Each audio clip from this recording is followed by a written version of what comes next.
আর একজনের অবস্থা দেখেন, টুল নিয়ে কোথায় উঠেছে। এই ছেলে, এখানে উঠেছে কেন? কি করছো? কি করছো তুমি? ব্রাশ করছো? কেন ব্রাশ করেছো না? দাঁতে গন্ধ বেরোচ্ছে? তা আম্মু ব্রাশ করা দিছি না তোমারে?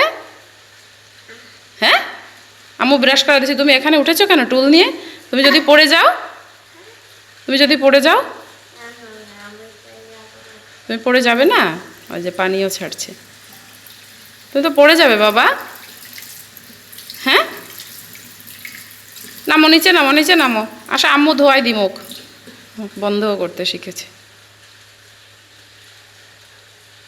পরিষ্কার হয়ে গেছে বাবা? হ্যাঁ, আমার আয়নায় দেখছে পরিষ্কার হয়েছে কিনা।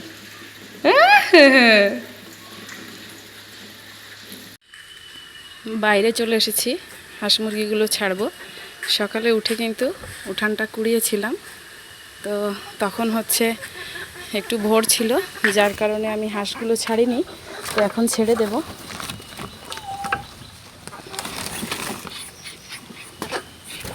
আর এদিক দিয়ে দেখেন কাঠবিড়ালিতে ওই যে উপর থেকে লেবু খেয়ে খেয়ে ফেলেছে। এই পাশটা মোটে পরিষ্কার রাখার কায়দা নেই। আসসালামু আলাইকুম, কেমন আছেন আপনারা সবাই? আশা করি ভালো আছেন, আল্লাহর রহমতে আমিও ভালো আছি। তো সকালবেলা নাস্তা করতে বসেছি। এই যে লাল আটার রুটি আর চা, এদিকে আমার আব্বাজান খাচ্ছে।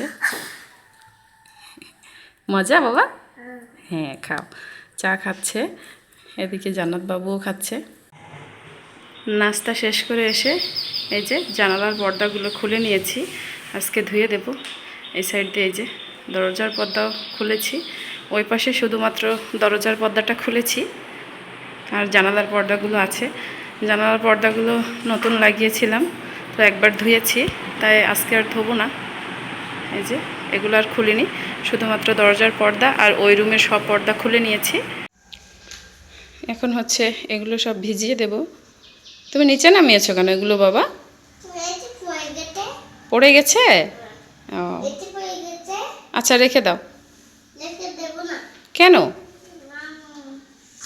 রেখে দাও বাবা? কোথায় নিয়ে যাচ্ছ?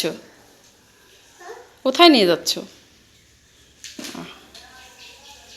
নিও না, ওইদিকে নিও না, নিও না বাবা, কথা শোনে।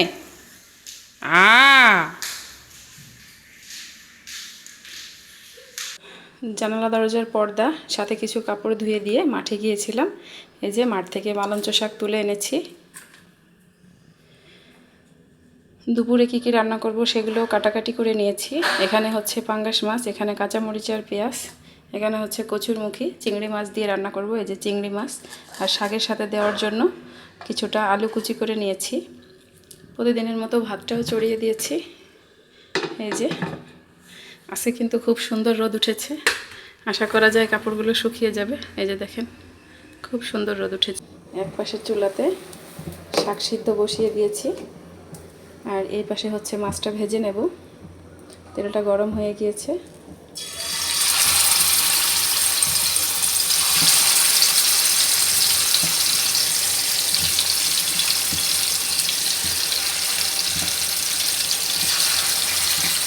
মাছ ভেজে নামিয়ে নিয়েছি।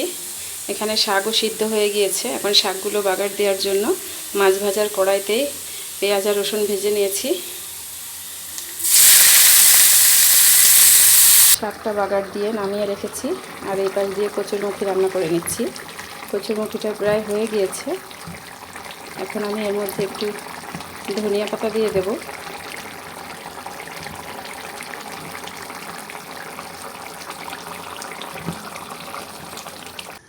রান্না করতে করতে বৃষ্টি পড়া শুরু হয়ে গিয়েছে, তো দ্রুত এসে এই যে লম্বা একটা দড়ি টাঙিয়ে নিয়ে পর্দাগুলো সব এখানে নেড়ে দিয়েছি, আর কাপড়গুলো এই পাশে নেড়েছি। এই পাশে আগেই দড়ি টানানো ছিল। সাথে মেয়ে সকালে বলেছিল, আম্মু সব ধুয়ে দিচ্ছ যখন ফুলগুলোও ধুয়ে দাও। এই যে ফুল ধুয়ে দিয়েছিলাম, ফুলগুলো এখানে নেড়ে দিয়েছি। তো কিছু করার নেই, খুব বেশি জোরে যে বৃষ্টি হচ্ছে তা না, গুড়ি গুড়ি বৃষ্টি হচ্ছে। তারপরেও বাহিরে তো আর রাখা যাবে না কাপড়, যার কারণে এখানে নেড়ে দিয়ে গেলাম। আর এখনও রান্না করতে বাকি আছে, তো এখন নিচে যে মাছটা রান্না করব। কচুরমুখিটা রান্না করা শেষ করে নিয়েছি। এপাশ দিয়ে পাঙ্গাস মাছের জন্য মশলা কষিয়ে ঝোল দিয়ে দিয়েছিলাম, এখন এর মধ্যে ভেজে রাখা মাছগুলো দিয়ে দিচ্ছি।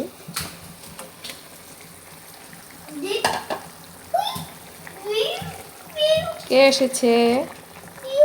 আমার বাবা।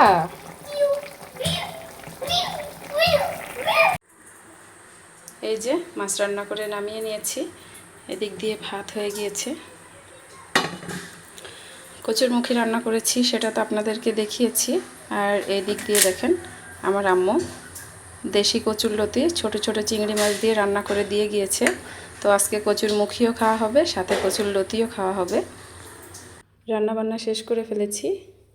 তো সকালে যেহেতু জানালার পর্দাগুলো খুলে দিয়েছিলাম, গ্রিলগুলো ফাঁকা হয়ে গিয়েছে। পর্দা থাকা অবস্থায় গ্রিল পরিষ্কার করতে গেলে এই পাশের পর্দা ওপাশে নিতে হয়, ওপাশে পরিষ্কার করতে গেলে এপাশে নিতে হয়।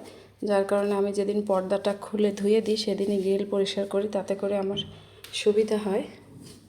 তো এই যে এখন জানালার গ্রিলগুলো পরিষ্কার করে দিচ্ছি, সাথে ঠাইগুলো মুছে নেব। একটা রং করা ব্রাশ নিয়ে নিই, আর এই রং করা ব্রাশ দিয়ে আমি এভাবে ঝেড়ে ঝেড়ে পরিষ্কার করি। কে কীভাবে পরিষ্কার করে জানি না, তবে আমার মনে হয় এভাবে ঝাড়লে ধুলোগুলো খুব সুন্দরভাবে পরিষ্কার হয়ে যায়। জানালাগুলো মুছে শেষ করে এসেছি, চুলাটা ঠান্ডা হয়ে গিয়েছে, এর মধ্যে চুলাটা মুছে নিলাম। আর এদিক দিয়ে প্রতিদিনের মতো সিঙ্কের থালাবাটিগুলো সব ধুয়ে ঝুড়িতে ভুট করে দিয়েছি। ছেলে ঘুমাচ্ছে আর মা মেয়ে দুজনে খেতে বসে গিয়েছি। খাওয়া দাওয়া শেষ করে নিলাম, আর এখন দেখেন যে কি পরিমাণ বৃষ্টি হচ্ছে।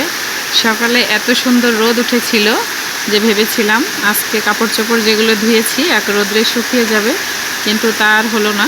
সারাদিন তো মেঘ মেঘ ছিল, কাপড় তো শুকায়নি, ছাদে দিয়ে এসেছি। আর এখন বিকালে যে ঝুম বৃষ্টি হচ্ছে।